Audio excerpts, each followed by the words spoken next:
What is up, my gang? It is I, Carlton Flowers, your crypto pro. Yay! And I got a bonus video for you tonight because I want to break down something that nobody else is talking about.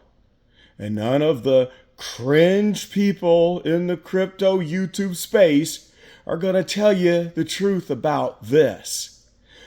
I actually got motivated to do this second video because of South North, my brother South North. I appreciate you. I saw your comment and I am going to do it guerrilla style. Yay! Okay? I'm going straight up guerrilla. Yay! Up in here. Now, the topic for tonight on this bonus video is going to be centered around this whole theme that cryptocurrency represents the greatest transfer of wealth in the history of mankind. That's a lie. I'm going to tell you why it's a lie and why you're not going to see a transfer of wealth. Here's the premise. What do you buy Bitcoin with? What do you buy it with? Answer. You buy it with $1. Does $1 represent wealth? No, it does not. It represents a debt owed from its inception. Why? Well, I'll tell you why. Here's how it works, kids. Now, I've been studying this for many decades, and I'm 56 years old. I'm here to teach you and bring you along so you can understand the stuff that I've gained along the way so you can have a head start on finances and knowing why you're never getting ahead. So the dollar is a debt note. Pull out your dollar from your pocket and look at it. In fact, let me see if I've got some cash. I'm going to back this up right now with fact. I do have some cash. So let's just show you a real life example and see what this says. We've got some 50s here. All right, here's a $50 bill. United States of America, in God we trust. All right, very nice paper. It's colorful. It's got texture. It's got fancy, stuff. I don't think this one has the anti-theft thing embedded in it. But I'm going to read what it says on the face of this bill, which has the picture of Ulysses S. Grant, General, former President of the United States, on it. All right. It states right here in this part, okay, I'm going to read you that part. Let's just read this. This note is legal tender for all debts, private and public and private, all debts. So when I'm telling you that a dollar bill is a debt note, I'm not lying because it's printed right on there and they're telling you that right on the face. It's just a note and it's legal tender for all debts. How does it come into existence? Well, the Federal Reserve Bank, which that's a play on words. I'm going to educate you on something. The Federal Reserve Bank is not a bank. They don't own money, okay? They don't deal in money, all right? The Federal Reserve Bank, which is neither a bank, has no reserves because of what happened in 1933 when Hoover, was it Hoover or FDR, first took us off of the gold standard, okay, the first time, and confiscated all of the gold. If you were caught with gold after the order to turn in your gold in 1933, you could have been jailed, all right? So they collected all of the gold and then stated that the dollar is no longer backed in gold. And so the Federal Reserve no longer had a reserve. The Federal Reserve Bank, that is not a bank, has no reserve and is not a federal agency. Just because you put the word federal on it doesn't mean that it is a government agency. Now, I'll clue you into something else. You ever heard of credit bureaus? Guess what? They're not government bureaus. They call them credit bureaus to fool you into thinking that they have some official status as a branch of the government, which they do not. The credit bureaus who provide your credit score are actually consumer reporting agencies that were given their charge set forth by the consumer reporting laws. They call themselves credit bureaus to make you think that they're official, and not profit-making corporations who charge companies every time they ask what your credit score is so they can decide if they're going to let you finance your new car. But we'll get back to that for another day. I digress. The Federal Reserve Bank creates currency, not money. Money has value. Currency does not. Currency is debt. That's why that little note is down here on this $50 bill. It's because currency is debt. Let me tell you why it's debt. Let's make it simple. The Federal Reserve Bank, which is comprised of a bunch of major investment firms and major banks. I'll do another video on that and I'll explain you who they are, okay? This is a private club. When the U.S. Treasury needs money to build roads and pay federal employees, they say, hey, Federal Reserve, we need some currency. Federal Reserve says, sure, how much currency do you need? Then the Treasury says, why don't you make it a cool $500 billion? And then the Federal Reserve says, why, certainly. And so the U.S. Treasury says, I'll write you an IOU. And they write a bond, which is related to the term bondage. And the Treasury says, hey, Federal Reserve, I'm going to pay you back this money that you're going to create, currency rather, and we're going to give it back with interest. And then the Federal Reserve says, sure thing, all right. So they give the bond to the Federal Reserve Bank, and then the Federal Reserve Bank says, all right, we're going to create $500 billion in currency. Hit send, and it goes to the bank of the U.S. Treasury. It's probably a member bank of the Federal Reserve. Did they create anything of value? No. They created a debt. They created $500 billion based on an IOU from the U.S. Treasury. And here's the kicker. When that $500 billion goes out to the banks and then gets awarded to the contractors that build the roads and the bridges and goes to the paychecks of the federal employees, guess what? Their deal with the Federal Reserve was, hey, we'll pay this back with interest. But where does the interest come from? If they typed in $500 billion out of nowhere and just made a bank account that quick has a new balance of $500 billion to give out. So you and I are responsible for covering for that $500 billion with interest. So they're going to tax you and me, and we're going to raise that $500 billion of new money that was created out of thin air so that they can pay off the bond, the debt of enslavement that was promised to the Federal Reserve Bank. What a joke.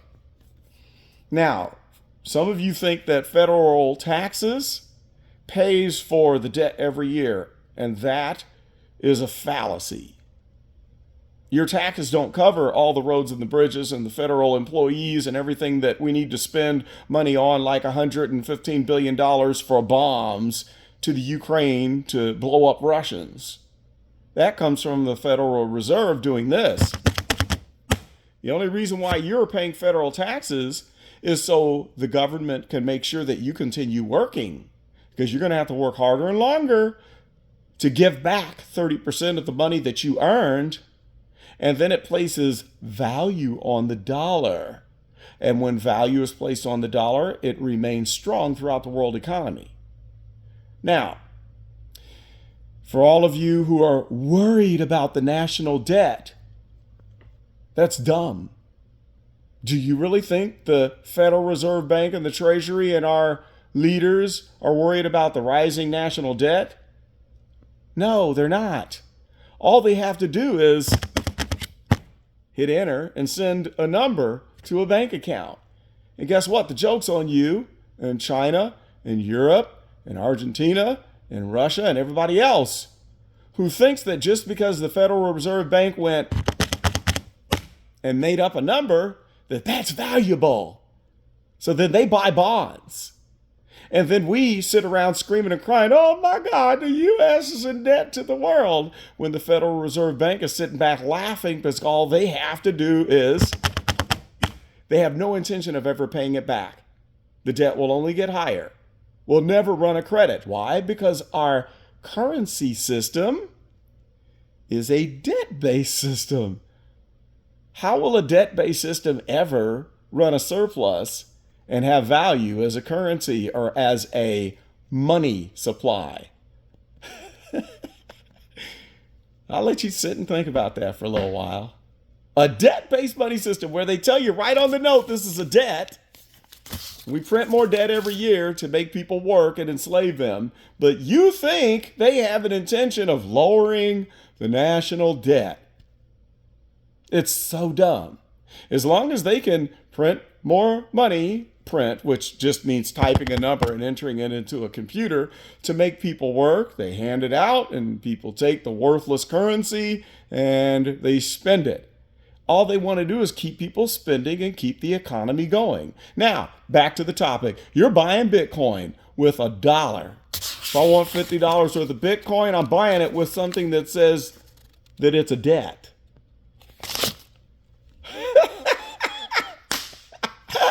So you're trading a debt for Bitcoin. Congratulations, because you want to hedge against inflation, which is great.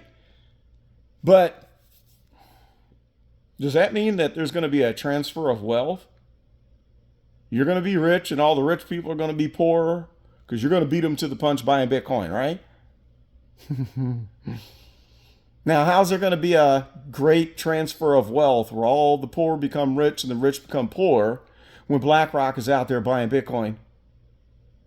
Want to answer that for me? They're ahead of this. They're ahead of you. And so you park your debt notes into Bitcoin, which is a good hedge against inflation. And then you buy it back, right? What are you going to trade it for?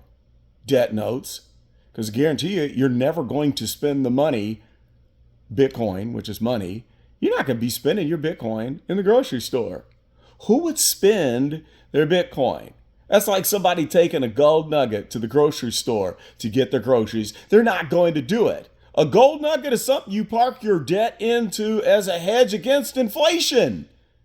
Bitcoin is just digital gold. So just because you park your money in Bitcoin and gold, that doesn't mean that there's going to be the greatest transfer of wealth in the history of man. No, it just means that you are a smart investor. That's it. That's it. And if you think, some people are under the delusion that the dollar is going to go away and Bitcoin's going to be the new currency. It'll never happen. You know why? It's because it's limited. You know what happens when a country runs on limited currency? You get something called deflation, because people are going to sit on their money and wait for prices to go down and the economy slows. But if you want to keep the economy going, you do what the United States and the Federal Reserve Bank does. You remember the WPA? Raise your hand if you know what the WPA is. History buffs? That was the Work Progress Administration.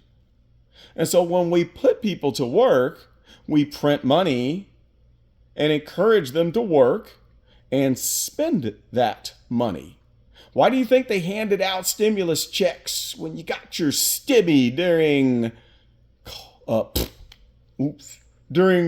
the buggy bug year? I almost said it. I could get demonetized. They printed the stimulus checks to get you to go to the grocery store and spend money. So we would have economy. And as we enter in new money, hit enter, give it away, it does devalue the dollar because there's more dollars in circulation, but all we have to do is just keep printing more. And it keeps you going to the grocery store, keeps you buying cars, and keeps you being greedy, and keeps inflation going up and encouraging you to get that car now while it's $50,000 and not wait a couple years when it'll be $65,000 or $70,000.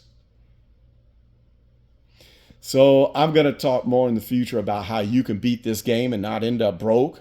And I'm going to teach you the mistakes I made when I got out of college and got my first engineering job. Me and my wife could have been multimillionaires right now. Now, I have finally figured out things, and since retiring at 51 from the state, I'm on my way to doing a lot better. I work hard, though. I earn it, and I provide value to my community. That's in another video. However, I want you to think about this great transfer of wealth and think about if you really are going to see people spending Bitcoin in a grocery store. Think about that. Are you going to take your gold nuggets to the grocery store? Post your comments below and let me know if you learned something new about the difference between money and currency. And if you want to know more about this topic and for me to preach some more and tell you what the truth is about cryptocurrency and why nobody's really getting rich, I'm going to tell you what everybody's truest intention is. And even as vain as it may be, I'm going to tell you how you can still win if you're smart and you outsmart everyone else, because you have to be a step ahead of everyone else and outdo them, even in crypto, because most people in crypto lose money. The majority of you will lose money, but those who are smart are going to learn and they will be ahead of the pack. So let me know. I'm for real. Let me know if you learned something. And if you like that topic of me shed light on the difference between money and currency, and if you want me to talk more truth about cryptocurrency and the greatest transfer of wealth in the history of mankind. And in the meantime, this is a car I'm working on. Okay, this is a 1984 El Camino. I'm in the body shop here. So keep my promise, I'm going to shoot more videos while I'm here. I'm doing the wet sanding, buffing, and polishing, and that's where you can make it to where it's glass. See me? Glass and shiny. You know, you have to wet sand it, buff it, polish it. I start sanding this clear coat at 600, then 800, then 1,000, 1,500, 2,000, 3,000, and then you have to go cutting compound, buffing compound, hand polish just to get it to where it looks like that. What you look at that? So that's all I got for now. Let me know what you think of this topic. And if you want more, Crypto Pro signing out. I'm going to see y'all.